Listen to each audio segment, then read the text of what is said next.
Good afternoon, everyone. My topic for today's journal club is antipsychotic dose reduction and discontinuation versus maintenance treatment in people with schizophrenia and other recurrent psychotic disorders in England, which is the RADAR trial. And this is an open parallel group randomized control trial. Now, the authors and article information, the principal author is Joanna Moncrief, and others are Nadia Krellin, Jackie Stansfield, Ruth Cooper, Louis Marston, Nick Fremantle, and others. The publication is it was published in Lancet Psychiatry. The publication date was 28 September 2023, and this is an open access article. The financial support and sponsorship was given by the National Institute for Health Research, and there were some conflicts of interest in this article, as the main author only had received grants from National Institute for Health Research and was also a co-applicant on grants from Medical Research Future Fund in Australia, also had received royalties from 6 books about psychiatric drugs and others. Now about the journal. Now Lancet Psychiatry, this publishes original research that advocates change in or illuminates psychiatric practice. The topics considered by the journal include psychopharmacology, psychotherapy, and psychosocial approaches to all psychiatric disorders across the life course. And they cover innovative treatments and the biological research underpinning such developments, novel methods of service delivery, and new ways of thinking about mental illness promoted by social psychiatry. And they also advocate strongly for the rights of people with mental illnesses and welcome the voices of service users. The editor-in-chief is Joan Marsh, and this journal, it has an impact factor of 64.3, and they rank second among 155 psychiatry journals globally, according to the 2022 Journal Citation Report. Now, introduction. Schizophrenia and psychotic disorders are common worldwide problems that cause considerable suffering and disability. Antipsychotic drugs, they are the principal forms of treatment, and they are used to reduce acute symptoms and are recommended to be taken long-term for relapse prevention. Now, long-term recommendations, they are based on trials that have found continuous maintenance antipsychotic treatment to be more effective at preventing relapse than the discontinuation of antipsychotic medication and replacement by placebo. However, as we know that antipsychotic medication can result in a range of severe and disabling adverse effects, including diabetes, heart disease, tardive dyskinesia, sedation, akathisia, emotional blunting, and sexual dysfunction. And many patients also find antipsychotics aversive. Now, trials of intermittent treatment, they have found it to be associated with a greater risk of relapse than maintenance treatment. Although in those cases, the discontinuation of antipsychotic medication was relatively abrupt. However, a randomized trial testing a gradual process of dose reduction and discontinuation of antipsychotic medication over 18 months in people with a first episode of psychosis found a higher rate of relapse compared with continuing treatment, but at follow-up around 7 years later, the relapse rates were similar. And people originally randomly allocated to dose reduction and discontinuation showed a higher level of social functioning. Now, the aim of the study was to assess the benefits and harms of a gradual process of antipsychotic reduction compared with maintenance treatment. The need for this study was that now the research on antipsychotic reduction, it has mostly focused on people with first episode psychosis. But people who have had recurrent episodes of psychosis or schizophrenia, they might also want more treatment options, and many wish to try reducing or stopping their antipsychotic medications. Hence, this current trial, it aimed to provide evidence about the potential risks and benefits of a gradual, supported process of antipsychotic dose reduction and discontinuation compared with maintenance treatment in people with recurrent psychotic disorders. And the hypothesis which was used that antipsychotic reduction might improve social functioning at follow-up compared with maintenance treatment, and the maximum increase in serious relapses of 10% in the reduction group. Now, materials and methods. This was an open parallel group randomized trial that lasted for 2 years with follow-up assessments at 6, 12, and 24 months after randomization. The participants were recruited from 19 National Health Service Trust mental health organizations across England. And the potential participants, they were identified initially by clinical staff or recruited through advertisements placed in clinical settings and social media. Those patients who expressed an interest in participating were sent further information. Now, the inclusion criteria was that the age should be 18 years or older. They should have a clinical or ICD-10 diagnosis of schizophrenia or other non-affective psychotic disorder with multiple episodes, and they should be prescribed an antipsychotic. The exclusion criteria was being considered by a clinician to pose a serious risk of harm to self or others, were the individual uh, were the individual to reduce their antipsychotic medication, being mandated to take antipsychotic medication under a section of the Mental Health Act, having been admitted to a hospital or treated by a crisis service for a mental disorder within the last month, lacking the capacity to consent, having insufficient spoken English, pregnancy, breastfeeding, or being involved in another trial of an investigational medical product. Now, the OPGRID program, which produces operationally defined diagnosis on the basis of symptom checklists, was used to verify diagnosis for all 70 participants at one site. Written informed consent was obtained for each eligible patient following a formal assessment of their capacity conducted by a research assistant. And consent was an ongoing process, and researchers asked participants for verbal consent at each assessment. Randomization and masking, it was done through a sealed envelope, which is an independent internet-based system linked with a trial database with 1:1 allocation using random permuted block sizes of 4, 6, and 8. Now, the sequence was generated by members of the clinical trials unit who also assigned participants to group, and each participant and the clinician were aware of the treatment allocation. But the researchers who conducted the assessments put masked to allocation as far as possible, and analysis was also masked to identify masked to group identity. Now, procedure. For participants allocated to the reduction group, the research team devised an individualized dose reduction schedule for each participant based on their initial antipsychotic regimen. Now, this dose was reduced incrementally every 2 months, focusing on one antipsychotic at a time if participants were prescribed more than one. And the rate of reduction varied according to the doses at baseline, with most schedules aiming for discontinuation within 12 to 18 months. Although some took longer when the baseline dose was high, and some were quicker when it was low.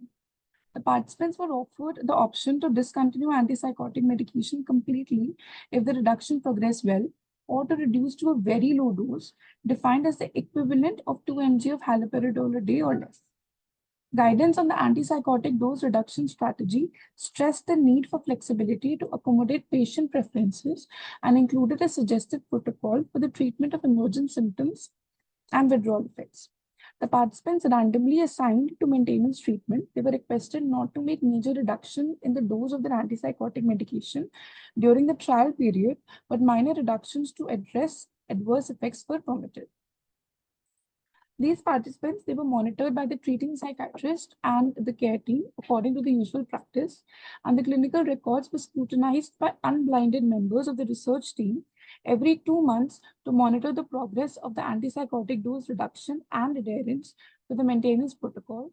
The deviations were discussed with the treating clinician, and all participants could receive other pharmacological treatment and interventions such as psychological therapies through the trial as clinically indicated.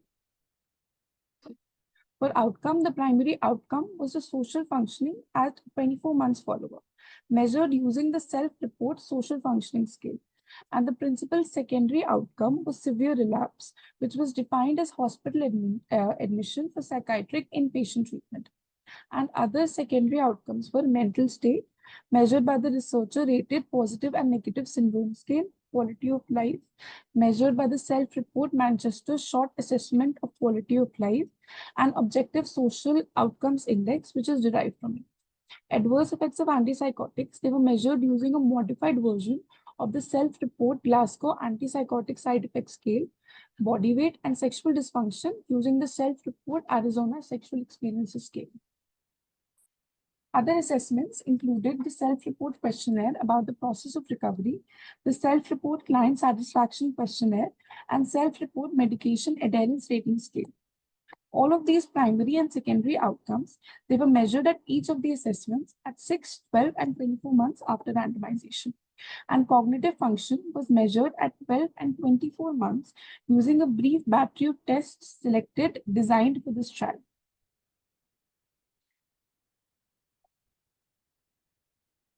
Now, as we can see in this chart, initially for 4,109 individuals, they were put forward by the clinicians and screened for participation.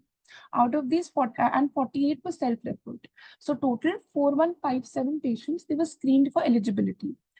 And out of these, the 2,984 were excluded as 2,488 were found ineligible and 496 could not take part due to current circumstances. So out of these, 1,173, they gave consent to be contacted by the research team. And out of these also, 215 were excluded as 192 declined to be contacted by the research team. 7 could not take part due to current circumstances and 21 could not be contacted. So total 958, they were contacted by the research team. Out of these, again, 698 were excluded as 562 declined participation and 136 were found to be ineligible. Next, 257 gave informed consent for the same, and out of these also, 2 withdrew before the baseline assessments were done. Then 255, they completed the baseline assessment, but before randomization, again, 2 withdrew. Now, total 253 were randomly assigned.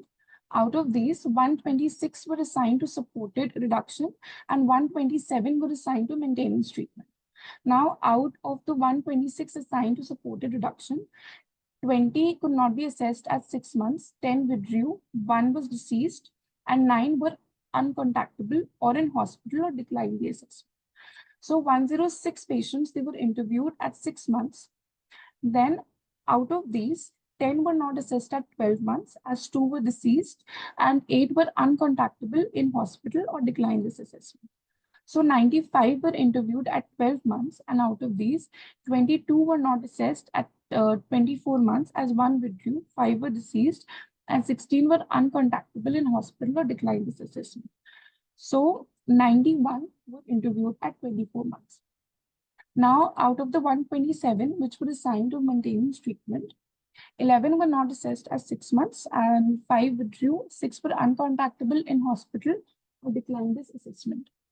116 were interviewed at 6 months. Out of these, 24 were not assessed at 12 months. 3 withdrew, 1 was deceased, and 20 were uncontactable in hospital or declined this assessment. So 98 were interviewed at 12 months. And again, at 24 months, 19 could not be assessed as 2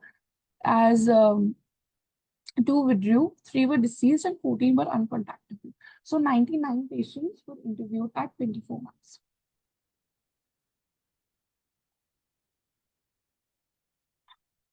Now this chart, it shows the socio-demographic profiles of the participants. Out of the antipsychotic dose reduction group, 85 were males, 40 were females, 1 was a transgender. The mean age was 46.6. 106 were single, separated, divorced, or widowed, and 20 were married, cohabiting, or in civil partnership. The ethnicity was also taken into consideration in the study. 89 were white, 25 were African American, 8 were Asian, and 4 were belong to other ethnic groups. 107 patients had first language English. Out of these, out of the 125 patients, 49 received primary and secondary education to age 16 years. 22 received education, primary and secondary education up to 18 years. 40 received education up to tertiary or further education, and 14 were other general education. So the mean was 14 was the years of completed education in these patients. Now, out of these, around 38 patients were employed and 88 were not employed or were not working or in education. 87 patients had a diagnosis of schizophrenia, while 39 patients had a diagnosis of other psychotic disorders. They also took into consideration the length of time in contact with mental health services. Around less than 3 or less than 3 years, 11 patients, 34 patients were in contact with mental health services for around 4 to 10 years, 20 around 11 to 15 years, 20, 16 to 20 years, and 41 patients were in contact with mental health services for more than 20 years. The age of the patients when they were first referred to mental health services was around 26 patients were less than 20 years of age, 57 were around 20 to 30 years of age, 25 were 31 to 40 years of age, and more than 41 years of age.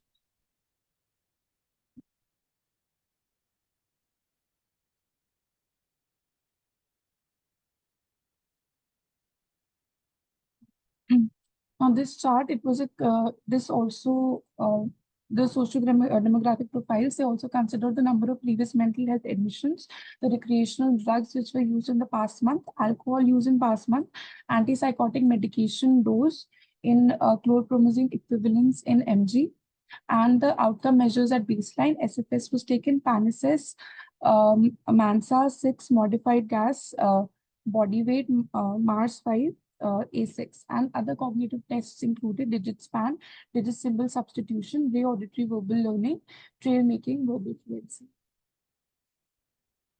Now, the statistical analysis, the model included the randomization variable and baseline score as explanatory variables. The principal analysis was an intention to treat analysis using all available data at 24 months. The effect of missing data was explored by conducting sensitivity analysis, including predictors of missingness of the outcome using a threshold of p less than 0.05. Sensitivity analysis was done, including a variable reflecting the degree of COVID-19 related lockdown, and the longitudinal analysis with data from 6, 12, and 24 months in this outcome, fixed effects for time, randomized group, and baseline SFS with the random effect participants. The time to severe relapse was analyzed with survival analysis using a Cox proportional hazards model with robust SCs. The extent to which there was a departure from the constant proportional hazards was assessed statistically using the Schoenfeld residuals, logistic models with robust SCs on the occurrence of severe relapse within 24 months, and the combination of severe and less severe relapse were conducted as supportive analysis, and other secondary outcomes were analyzed in the same way as the primary outcome using multiple linear regression models with robust SCs with the score at 24 months as the outcome and using all available data at 24 months. The results were that there was no significant difference between the groups on the primary outcome, the social functioning scale. The time to severe relapse was shorter in the reduction group compared with the maintenance group. By 24 months, 34 participants, that is 25% in the reduction group, had at least one severe relapse compared with 17% in the maintenance group.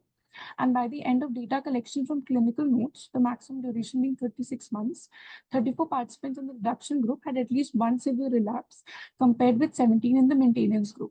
And at 24 months, 20 people in the reduction group and 11 in the maintenance group had a non-severe relapse, and the total who had any sort of relapse within 24 months was 52 in the reduction group and 28 in the maintenance group. And there was no difference in median psychiatric bed days between groups. Other secondary outcomes showed no difference between the groups at 24 months, including measures of symptoms, quality of life, adverse effect scale, body weight, and employment.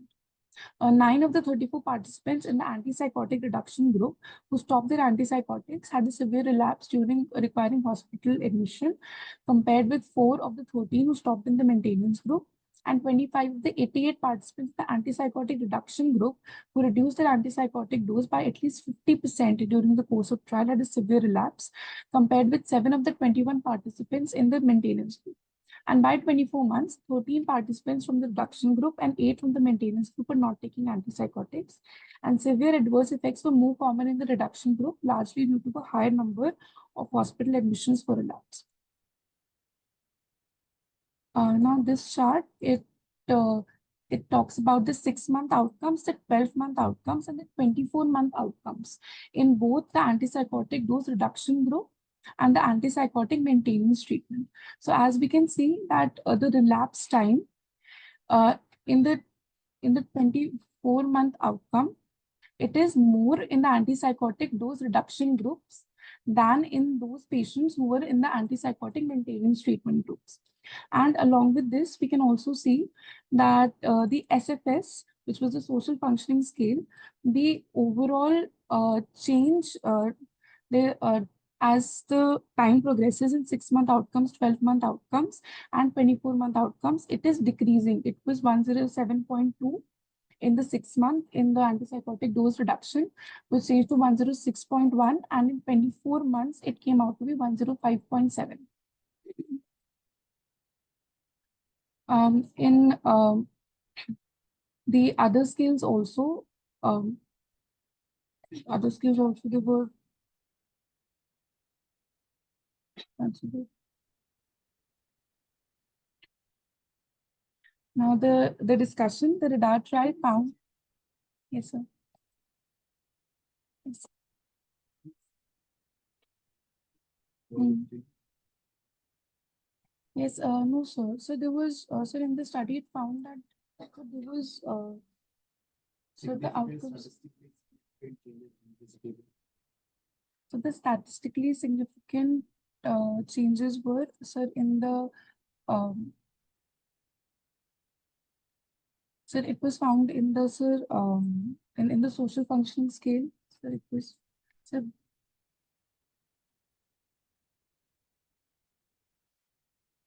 answer, it was found in, sir, PANSS.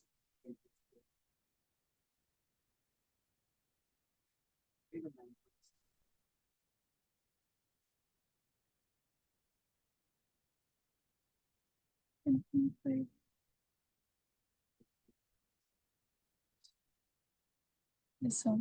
So this is the, sir, social functioning scale. Yes, sir. So in the 6 months outcomes in the dose reduction group, it was 107.2. And sir, it further decreased to 106.1 at the 12-month at 12 months in the antipsychotic dose reduction group, and again it came down to 105.7. But sir, as we can see that in the antipsychotic maintenance treatment group, it was 107.4, and then it decreased to 106.8 at 12 months, but at later 24 months, it was 106.7. There was a very less decline as compared to the dose reduction to the. Mm.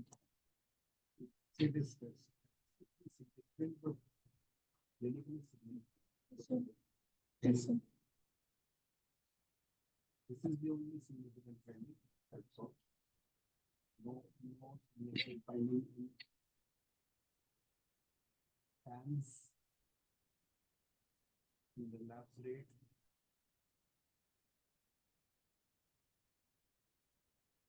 So the relapse rate, sir, it was more at the 24 months. It was when it was assessed. So, sir, it was found that, sir, at 24 months, the patients who were in the antipsychotic dose reduction group, they had a more severe rate of relapse than the ones in the than the ones in the antipsychotic maintenance treatment group. But, sir, it was mentioned in the study that even though the rate of relapse was more in the antipsychotic dose reduction group, but still around more than two-thirds of the patients, they did not undergo this relapse. Even in the patients in which the antipsychotic dose was reduced, um, more than around two-thirds, they did not relapse.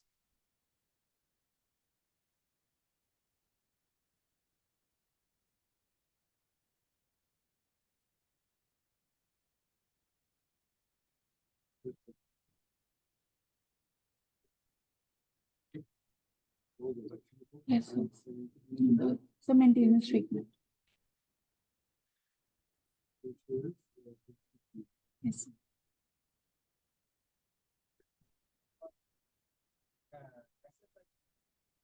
Mm. Mm.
So there was no difference. So there was no significant difference in psychiatric index.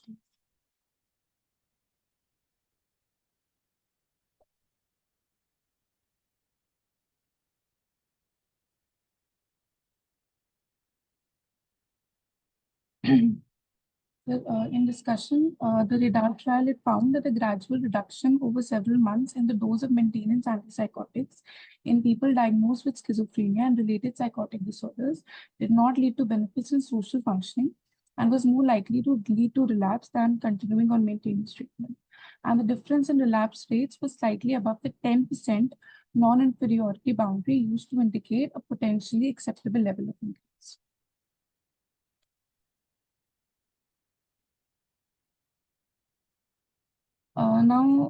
In this table, it shows the antipsychotic medication changes which were done during the trial.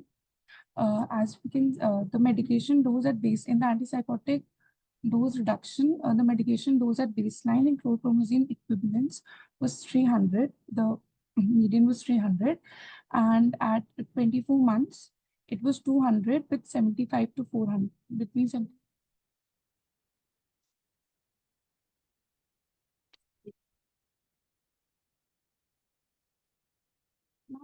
It was written that it was individualized, like the assessors, along with the treating clinicians, they came up with an individualized strategy which was different for every patient.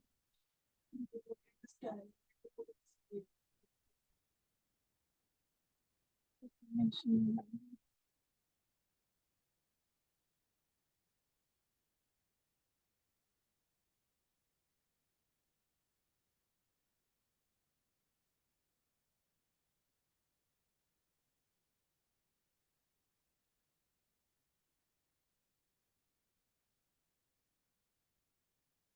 Now, this table, they also mentioned the adverse events which occurred during this in antipsychotic, in both in antipsychotic dose reduction and in antipsychotic maintenance treatment.